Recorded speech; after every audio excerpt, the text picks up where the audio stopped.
I would like to take you into our journey, a different journey than the Kingston General. And this journey began back in about 2009. At that time, we were experiencing nursing shortages, as were many organizations across the country. Staff who were not too thrilled with working conditions, patients who were making increasing demands, particularly around our problems on access. At that time, I had a unique opportunity, really due to the support from the Canadian Foundation for Healthcare Improvement, to do a U.S. Commonwealth Fund Harkness Fellowship in the United States.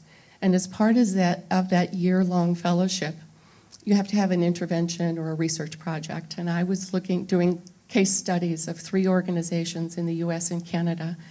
I wanted to see people who were thinking outside the box, people who were high performers in the area of interprofessional work redesign.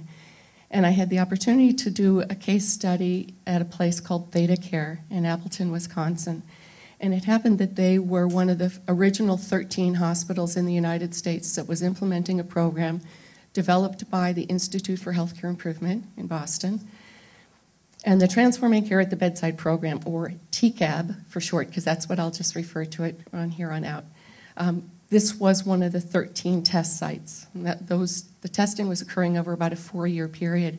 And then they reported the results in 2009 in the American Journal of Nursing of what the experience was like in those 13 hospitals, who were really developing a new blueprint for how to engage frontline staff in rapid cycle improvement processes and training, change management, and leadership skills with the frontline teams.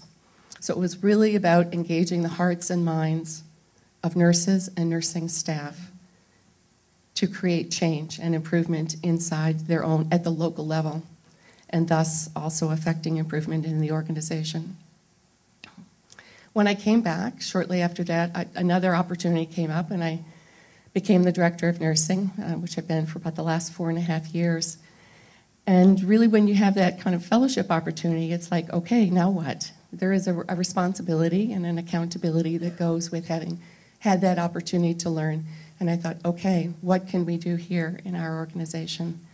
Another fortuitous opportunity arose, again with the Canadian Foundation for Healthcare Improvement, because in the spring of 2009, they put out their first call for patient engagement projects.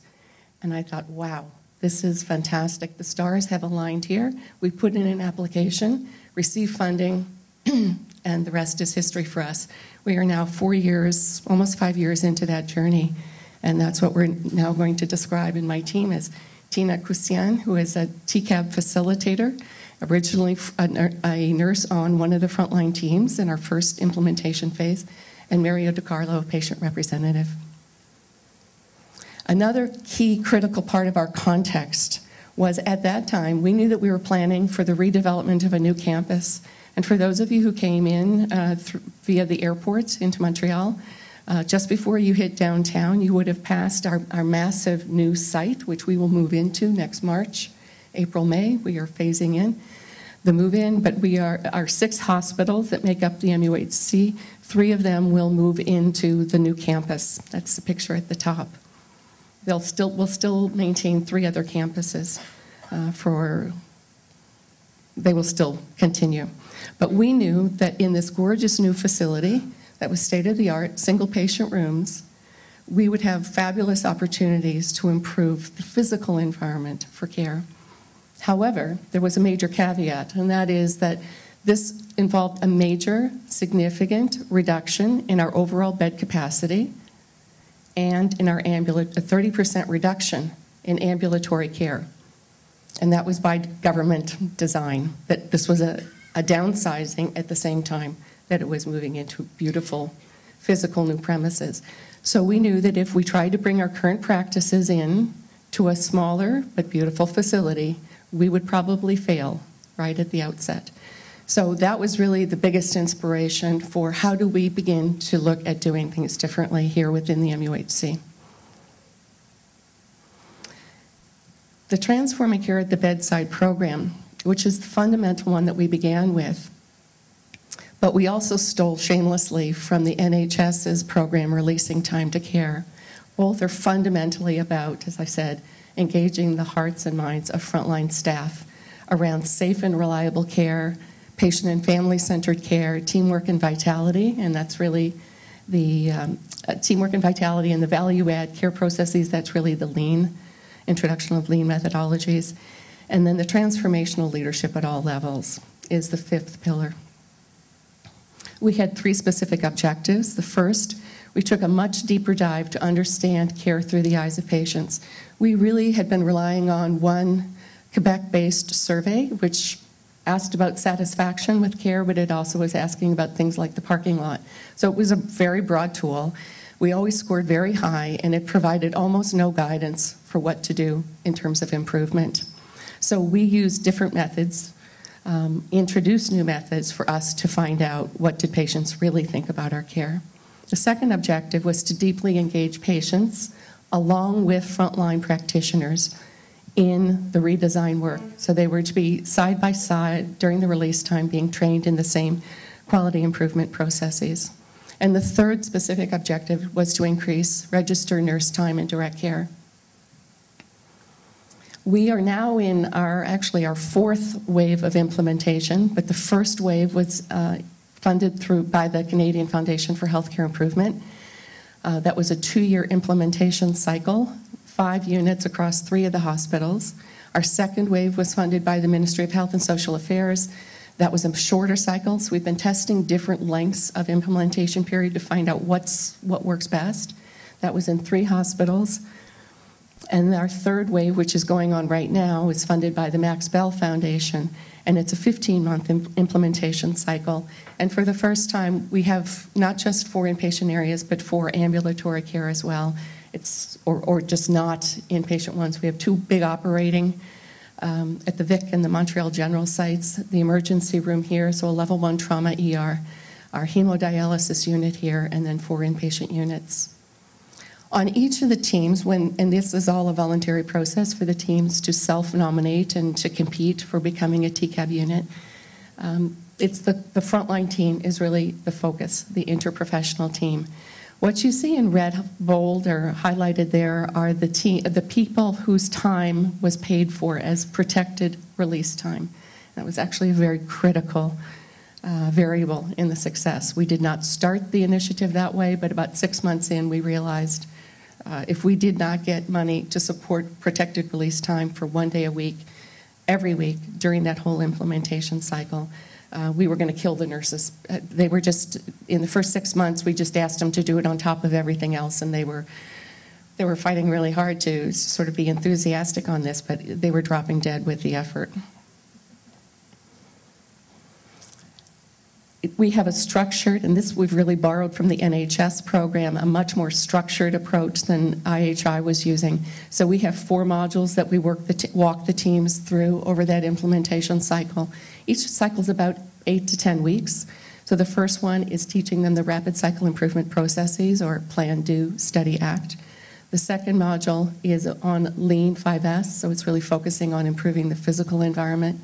The third is patient experience of care, or nothing about me without me, and that's a module that we really developed ourselves. And the last module, which our 4th wave teams are working through right now, is improvement of admission or discharge processes. And all the way through, each team has to choose one specific quality indicator that they are not doing very well on. So in addition to the sort of more structured content, they choose one of those, and then they monitor. They do tests of change all the way throughout and monitor their progress. We've had a fairly well-developed measurement and evaluation plan from the beginning. It's varied a bit from one wave to the next, but all the way through we have been consistently gathering information about patients' experience of care, not their satisfaction. We don't ask about the parking lot. We take a much deeper dive, and we're using the HCAPS tool from the United States. I'm proud to say that we were the first organization in Quebec to introduce that, and many of you may know, some of you may not know, that this will be a required survey as part of Accreditation Canada. They're launching it, I think it's by 2016. We also did in-depth interviews post-discharge. A patient representative and a research assistant went to the patient's homes very shortly after discharge, and we found out the good, the bad, and the ugly about what their experience of care was. We brought that information back iteratively all the way through the implementation period to the teams. Here's what your patients said. So there's no discounting that could occur, which most people do when they don't like the data. They just say, oh, that's the other units, that's not us. This was only their units. And it was very recent information. They looked at multiple variables or dimensions of quality of care.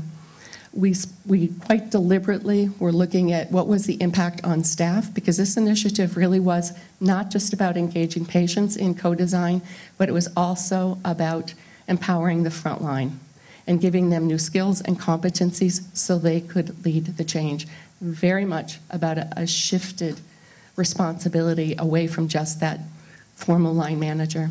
So we had multiple measurements in terms of the staff, what they had to say about it, and what their experience was, as well as at the managerial level. And then we ran focus groups with our patient representatives. So we'll take a few minutes to go through some of the changes teams have done in the last 3 waves, and we'll give you examples of the different modules. So Module 1, as Patty mentioned, was the module on teaching the teams how to use the Plan, Do, Study, Act tool. We call it PDSAs. This was the tool that teams were going to be asked to use throughout the 4 waves. But we asked them to just focus on learning this tool in the first, all of the 4 modules, I'm sorry. We asked the teams to just focus on this in Module 1. So the example we want to show you is the interdisciplinary team admission that the mental health team decided to work on. So what they saw was that originally, when a new patient was being admitted to the mental health unit, everything was being done in silos. So one person would go in, do their admission, another person would go in, and maybe even ask the same questions over and over and over again. So even by asking patients, we were able to get this information. What they did is they even calculated the time it was taking them to do this in admission, and it was taking them about 4.3 hours to do before the change. So they looked at how they can improve this, and instead of doing this in silos, they tried to organize a schedule during their weekly, in their week, to see where they can fit in doing this all together. So by doing this, they actually decreased the time to about an hour. So if you do the calculations, they were almost saving 1 full-time equivalent by doing this. And this was impressive because it actually became recognized as a leading practice by Accreditation Canada this year. Then in Module 2, which is a few months after this, after the Module 1, we do the lean process that was talked about earlier, and it's the 5 S that we use, which is sort, set, shine, and then standardize, and finally sustain. So when we talk about the sorting, we're talking about identifying what's needed and what's not needed, what's used frequently from what's not used frequently. And from that sort, then we start setting things. So we start organizing things, we start put them in order, and we start thinking about where do we need to access all of these things, or where do we need to place them. And if you notice on the picture in front of you, you have the before and the after. So when we reconsider where everything needs to go and how we need to use it, we put it in a place, we set it, and we even identify the floor where we need to park certain items and put a picture right on the wall as to, okay, well, this thing needs to come back here so you can have access to it quickly. So that's Module 2 at this point. So just to show you the results, this is an example of what the emergency department did actually a few months ago. They measured the time it was taking them to find 4 different equipments that were commonly used in the emergency department. IV pump, IV pole, mini infuser, and I think it was an EKG machine. And they did it in 2 different areas. So there's a monitored care area and the ambulatory care area. So they calculated how much time it was taking them before the change to find these equipments. It was taking them almost over 3 minutes, almost 4 minutes. Afterwards, as you can see, it dropped. The yellow one is the 2 post measures, so 26 seconds and 37 seconds. So if you do the calculations over time, and in the emergency department we know that they're commonly often looking for these equipments, we were saving almost 2 full-time equivalents by doing this.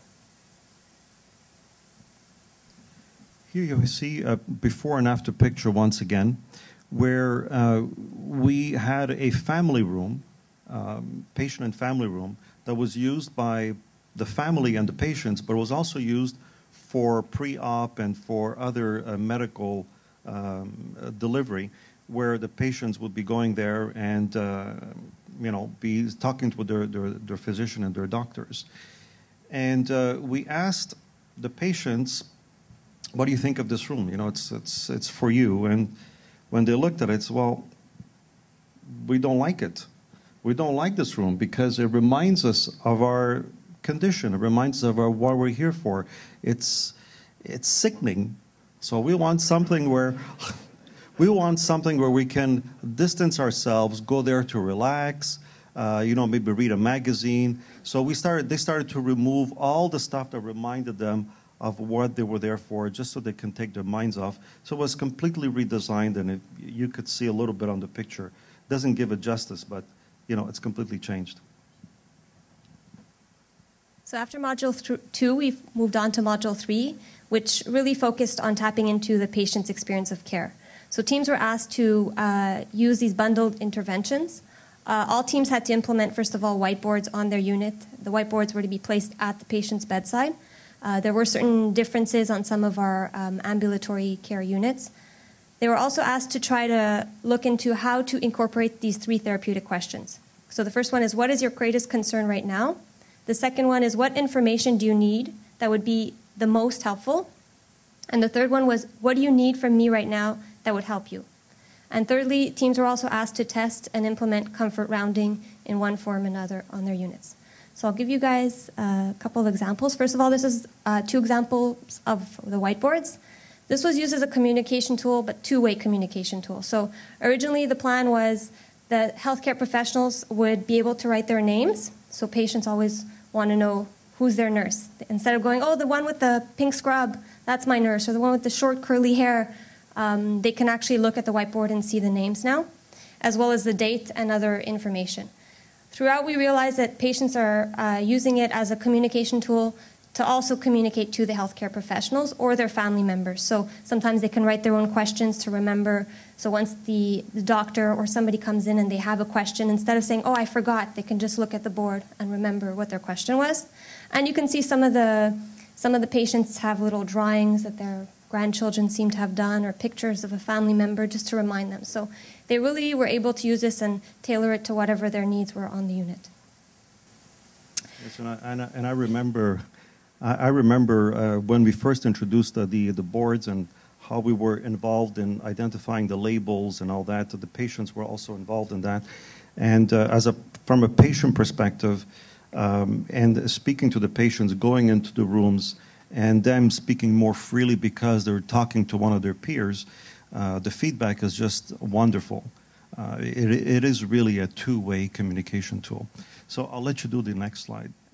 So just to give you an example of how one team incorporated one of the therapeutic questions, they just went around in hemodialysis and asked the patients, what information do you need that would be most helpful to you? What they got was that these patients really just wanted to get their monthly blood results. We know that self-management is very important to certain patients, and the hemodialysis patients really just want to know what their blood results were and to understand them in order to manage their diet and lifestyle at home.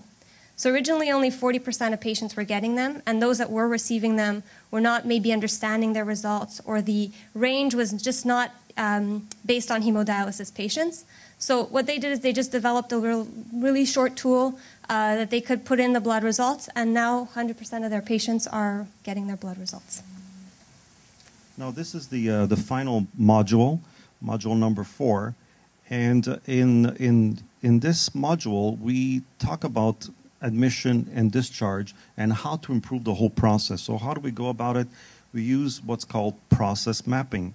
So we identify different areas, different tasks that need to be all the tasks. We just basically go through the system and say, what are all the tasks that we're doing in our unit? And then from those tasks, what are the process that we take to go from point A to point B to point C and so on, all the different elements. And then we also consider the relationship with other tasks. So you have the individual task, and then you have the relationship with other tasks. And this is done through a brainstorming from the team around the room. We include also the staff in this process, where they come in and they see. If you look on the picture, you have on one side the team that's discussing, and then on the other side you have everything that's done is on a wall. So we need a lot of room to put all of these things up. And the staff comes in and they start looking at it, and they decide, okay, which one are we going to be working on first, and then second and third, because it's a lot of work to be done. If you just look at all those different areas, it's a lot of stuff that you would have to look at and improve. So we prioritize, and the staff votes on which one we start first, and then we're going to tackle the next one and tackle the next one. So it works very well because you kind of involve everybody. It's not just the organizing team that works on it, but it's everybody together, and they know what's going on. So this is just breaking down, as Mario was saying, the step in the process map that the team decides to focus on. We ask them to do a swim lane and just kind of break down more in detail that specific step. Just to show you, the before kind of looks disorganized, it's not clear, there's a lot of issues going on. Afterwards, the team decides how to improve this specific step in the process. You could see that it's flowing a little better. This is, the stroke team did this, and what they realized was that patients just needed, not patients, staff needed a discharge checklist to help guide them and keep them organized in their discharge process. So before everything would be done on the day of discharge, a quick 20-minute teaching, bombarding the patients. Now what they decided is doing this in a stepwise manner. So a patient stays 7 days. Every few days we do a blitz teaching, blitz interventions with the patient instead of all on the discharge day. And by the way, this was developed by a patient and then discussed with the rest of the team, and it was approved. And it's interesting because this last slide shows that instead of teaching everything on one day, the 20 minutes, which is a lot for people to remember, you go back and you start right from the admission. When the patient comes in, give them some information right there. And then through the process, give them some more information. And then at the end, you wrap everything up, you answer all the questions, and the patient leaves with a lot more confident with what they need to do. Thank you, Mario and Tina. I just want to call out that I think Tina's performance herself, this particular facilitator, our two most recent facilitators in the Transforming Care at the Bedside program, are Tina Kusaian and Marjolaine Fournette, and they are nurses who were working in the frontline teams in the first wave, and who then, based on their own interest and skills that they were building, have graduated to becoming facilitators. And it's, I think, one of the best examples, again, of the effectiveness of the program, our interventions, because they have become those leaders who are now working with, and the frontline staff certainly connect with them in a very different and I think much more powerful way when it's persons who have just been in the same shoes.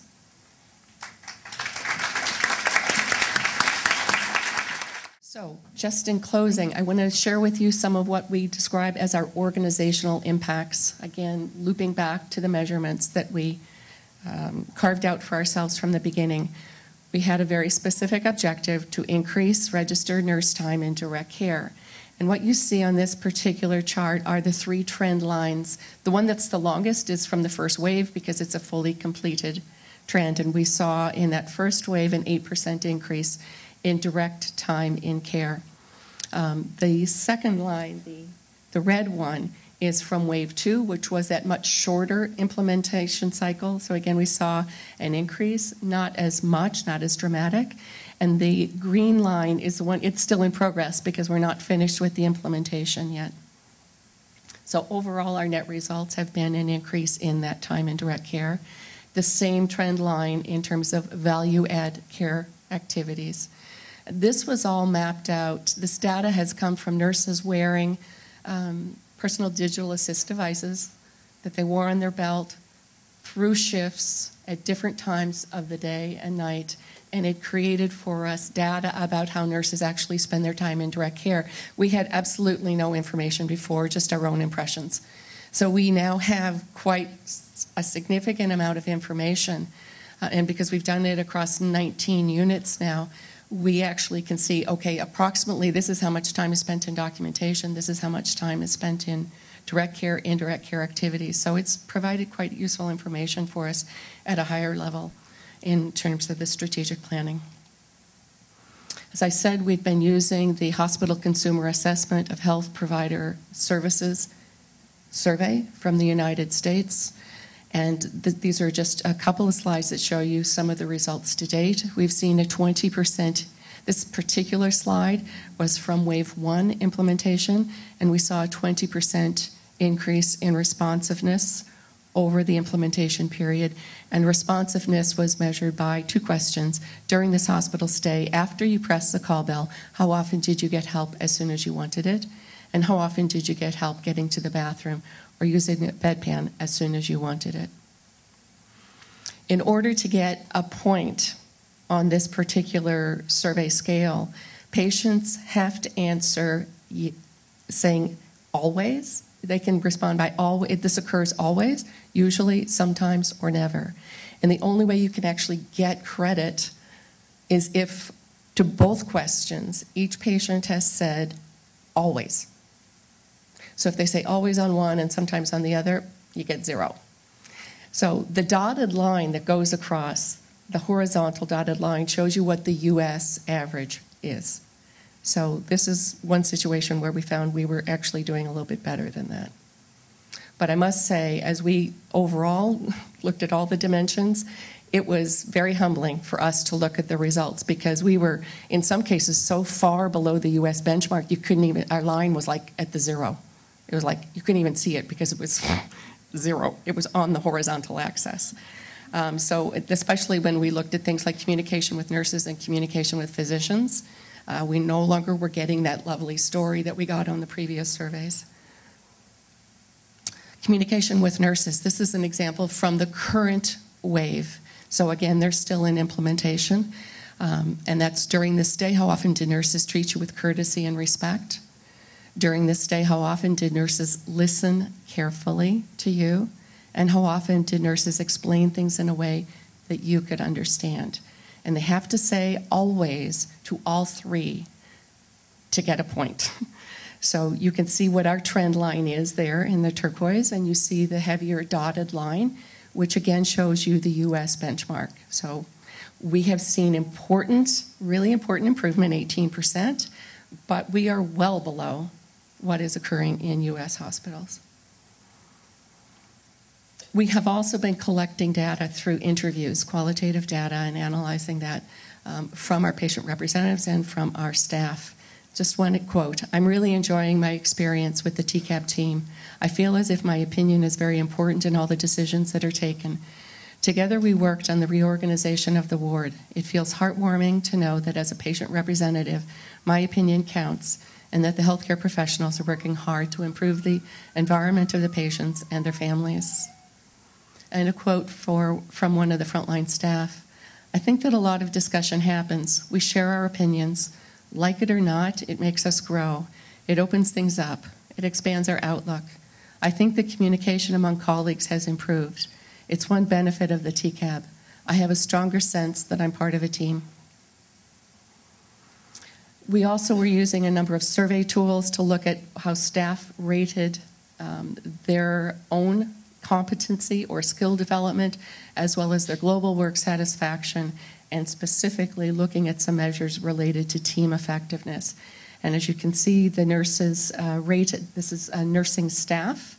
And the top one is the capacity of the nurse managers to manage changes as perceived by the frontline staff. The second, the lower one, is the capacity of nurse managers to improve care processes. So again, positive trend lines. Other co-design outcomes that we have seen, there's been extraordinary improvement in our relationships with the nurses union in particular. They've been all over this initiative. They love it. And that's because it's really listening to what frontline nurses' experiences are, and building their competencies and skills. On average, we've seen $3,000 worth of cost savings per unit. In a couple of units, the figure was in the hundreds of thousands of dollars, including our emergency room when they did the 5S module. They gave back so much stuff to Biomed that they didn't even know was in their cupboards, and very, very costly supplies. It has created an opportunity for us to collaborate with the Agency for Healthcare Research and Quality in the United States. They're the ones who created the HCAHPS tool. We went to them when we were starting our second wave because we had our Montreal Children's Hospital, Pediatric Center. We said, do you have a pediatric tool? And they said, no, but we're in the process of developing it. And Alain Viron from our quality department negotiated with us to be one of the beta test sites. So we've been working with Harvard and Boston Children's Hospital and the MUHC in testing that prototype for pediatrics. And we've seen incredible improvement in skills in terms of we've learned ourselves a lot more about how to spread innovations. We've now reached across the 4 waves of implementation about 45% of our staff, and we believe we're at a tipping point with this. The most recent iteration, we received a $150,000 grant to apply TCAB methods to reduce nosocomial infections like C. difficile and VRE. Key elements of success, these will sound familiar from some of what Ross was talking about. We spent a great deal of time on extensive stakeholder engagement before we even started. The protected release time for staff, that paid time, so we paid for replacements so that the staff could get freed up and not just increase the work assignment for the other staff. There's facilitator support. Every unit had a facilitator. Patients were embedded in the redesign. We had clear deliverables for each team, for each module, and coaching on measurements that were meaningful to staff. You've heard comment earlier today about the corporate level measurements that are rampant in our organizations, and what we found through this work and earlier work is very rarely did frontline staff know anything at all about that data. And frankly, they were not too interested in it. So what they learned through this process was how to do simple measurements that were meaningful to them and do pre and post measures. The senior leadership presence was critical, and relentless communication. In terms of our key messages in closing, partnering with patients does bring different insights and better ideas, no question. The investments to build improvement capacity with the direct care providers and patients has led to shared responsibility. It really is that distributed leadership model for operational effectiveness and better performance. And last important message for us has been the data-driven improvement methods with real-time data as opposed to that stuff that comes to you 12 and 18 months down the line was really, really important in terms of the buy-in with the frontline care team and was key to sustainability. And in closing, I just would like to acknowledge the many donors who have made our work possible. The Canadian Foundation for Healthcare Improvement, the Quebec Ministry of Health, Canadian Institutes of Health Research, several other external foundations, the Max Bell, the Newton and Roasters Foundations, the foundations of the MUHC hospitals, and then, of course, our own internal team. Thank you very much. Very much. I hope one of the things we heard that patient engagement, there's no one size that fits all, but that there are guiding principles, there are strategies, there are methods, there are tools to guide you in this work. And I wanted to thank Angela, Eleanor, Mario, Tina, and Patty for illustrating for us what partnering with patients and families looks like. Thank you very much.